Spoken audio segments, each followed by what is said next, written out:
Hey, I'm Zachy Hennessy, and welcome back to BLOCKTV. Now, the cryptosphere is full of creativity, and one such example of that, I suppose, is Bitcoin and Friends, an ongoing cartoon series about a coin, doing drugs, buying things, and interacting with poop. Many of the folks here at BLOCKTV are fans of the show. I am not one of those folks. I think it's real bad. But joining me today, as I don my critic's hat, is the creator of the show, Robert Allen. Thanks for joining me, Robert. Thanks for shitting on my show, Zachy. Now, before we begin, I want to show a little snippet of the episode. Let's go.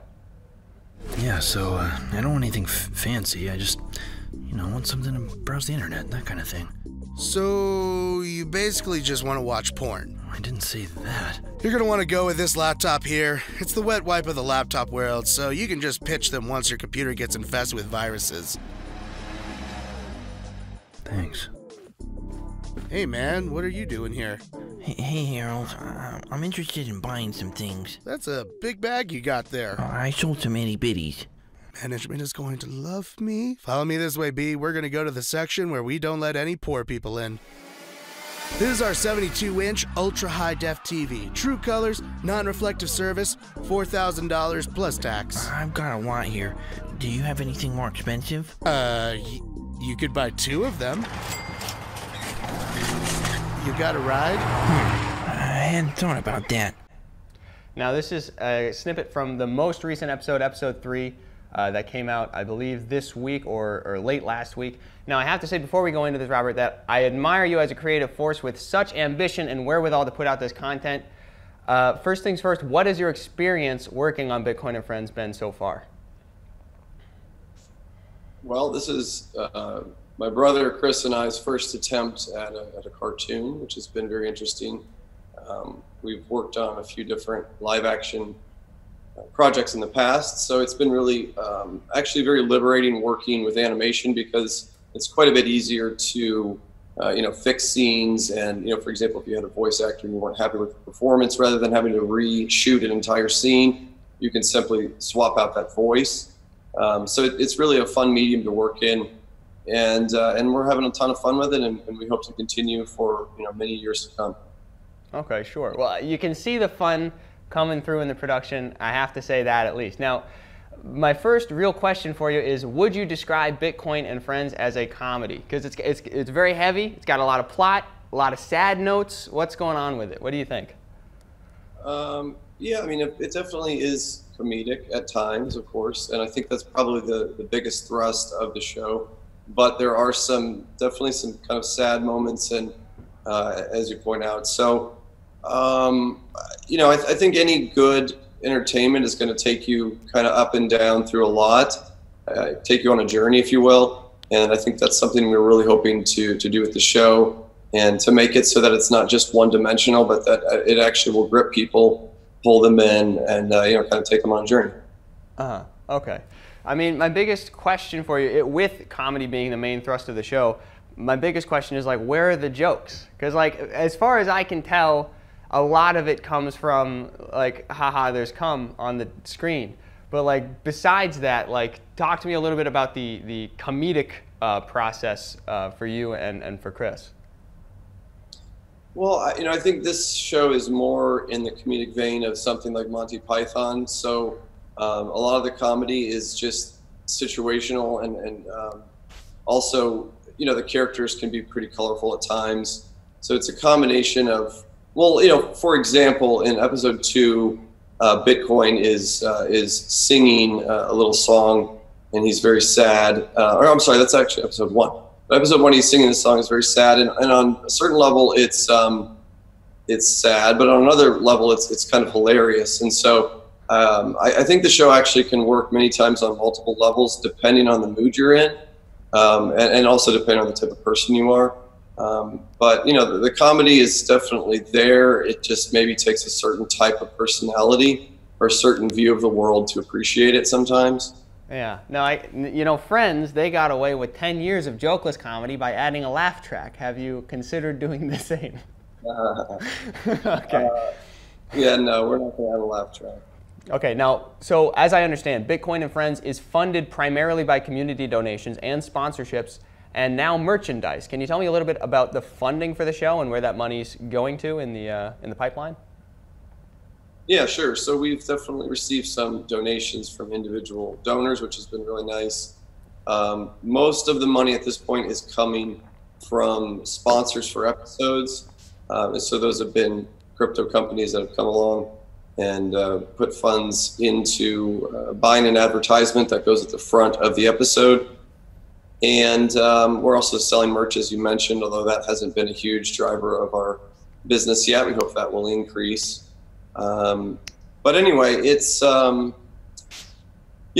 combination of things, and the funding right now is we're at right about break even, which has been nice. So we're we're not getting rich quite yet on the project, but we're at least at a point where we're not digging deeper into the hole. So that's been very nice. Okay, sure thing. So you mentioned earlier a little bit about the voice acting process and being able to switch out lines and et cetera, by keeping it in-house. Now, yeah.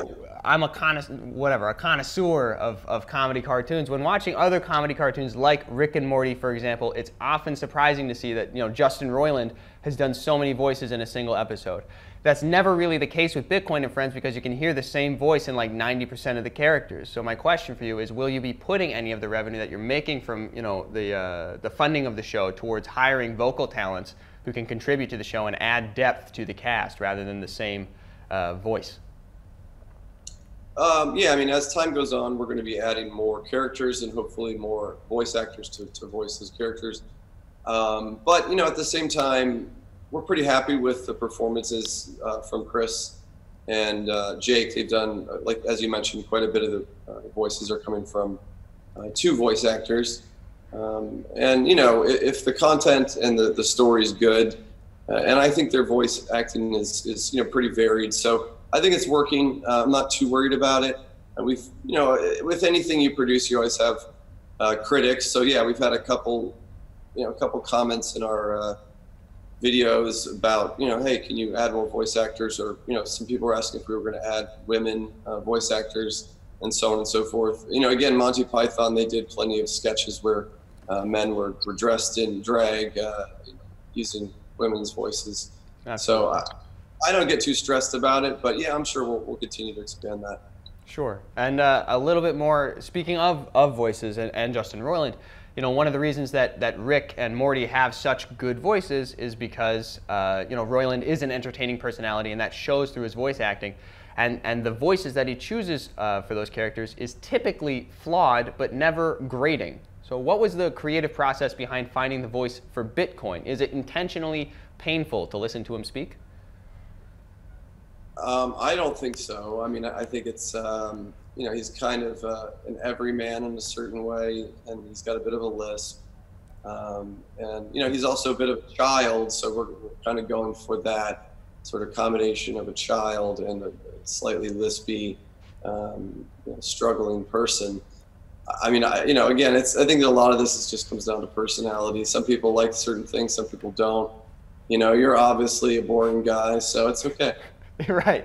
Now, you do mention that he is a child, and I will remind you in the first episode and also the trailer, you do have several hobos coming onto his face. I want you to reflect on that.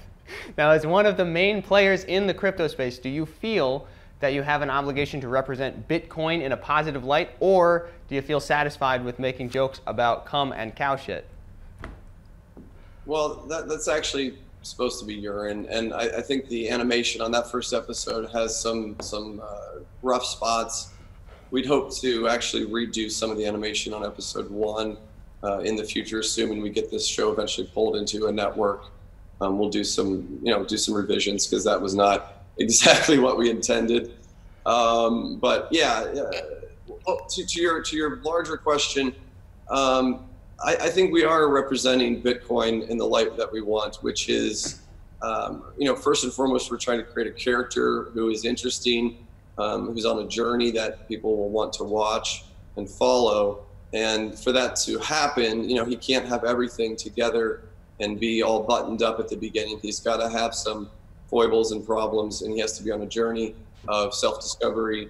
And, Bitcoin itself has been through quite a bit in the 10 years that it's been operating. And there have been some bumps along the road. And so we're happy to point those out. And, you know, like with this last episode, we're harping a lot on the drug war and on Silk Road and so on. And, you know, that did play a pretty big part in the early days of Bitcoin, as much as some people would like to whitewash that. You know, the first real big use case for Bitcoin was buying drugs on the Silk Road. I don't think that's a problem. I'm a libertarian. I think people should be able to put whatever they want into their bodies whenever they want, and it's not anyone else's business. But, you know, nonetheless, that was the sort of thing that Bitcoin was kind of pilloried with in the social, or in the media, I should say. So we're happy to kind of comment on that and bring it into the story and have some fun with it. Okay, sure. And, you know, not all people are as boring as myself, as you've pointed out. But can you speak to the community reaction to the show in general, and what kind of feedback you've been getting from the crowd, so to speak? Sure. Yeah. I mean, it's definitely been very, very positive overall. Of course, every show we put out, you know, one person will say, well, this one's not as good as the last one, and another guy will say it's the best one we've done. And so there's always, you know, varied opinions. But generally speaking, you know, it looks like we have a pretty solid core, you know, kind of fan group and audience, and it's really exciting to see that. And, you know, we expect in general that the show will continue to grow and people will continue to come along and find it interesting and entertaining and want to follow the journey. And yeah, so we're you know, thrilled to be making it for people, and obviously we want to entertain and we want to enlighten, and so far it seems like we're doing that fairly well. Right.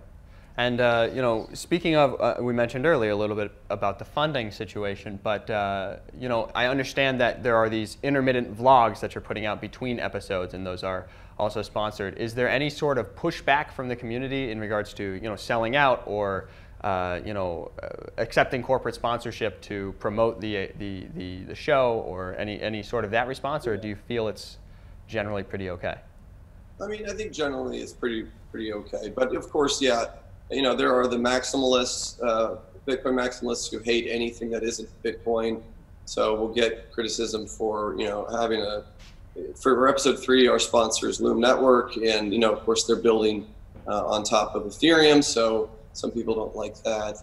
I mean, I don't know why people get all up in arms about something like that, because bottom line is it's an advertisement. Take it or leave it. You know, I mean, I don't know how else we're supposed to fund the project. But at the end of the day, you know, we're trying to vet our sponsors, obviously, to some degree, and I've actually used some products from Loom, and I've interacted with that group quite a bit, and, you know, it's I think it's a credible project. Obviously, you know, a lot of this is extremely experimental, and, you know, so as an investment, we're not making recommendations for people on any of these things. But you know, this is for adults, so be an adult, make up your own mind, do your own research, stop being a baby, and yeah, if you like the show, then just stop whining about it. If you don't like the sponsor, that's fine.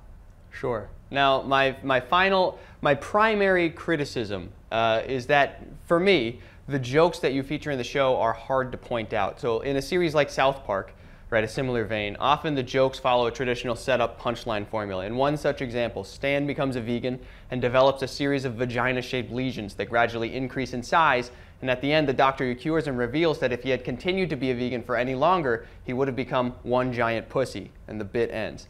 Now, in Bitcoin and Friends episode 3, a man wants to buy a computer that he denies he'll be using for porn. The clerk says that they have a computer that's, quote, the wet wipe of the laptop world, so he can throw it away when it gets infested with viruses, and the man says thanks, and then the bit ends. So what can you say about the writing team's efforts thus far, and do you foresee any comedy working its way into future episodes? I mean, I don't know why you wouldn't consider that to be a joke. I mean, it's clearly a joke. So, you know, again, maybe it's just not your style of comedy, or maybe it's not quite enough on the nose. Like, it's, you know, for simple people, they need to really have jokes spelled out for them. This is not a show maybe for the simple-minded, but for people, you know, who are intelligent, I think they'll find plenty to laugh about.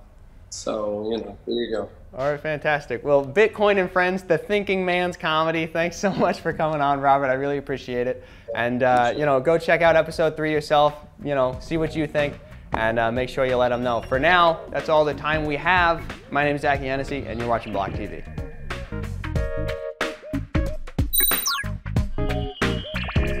For more news and updates, follow us on Twitter.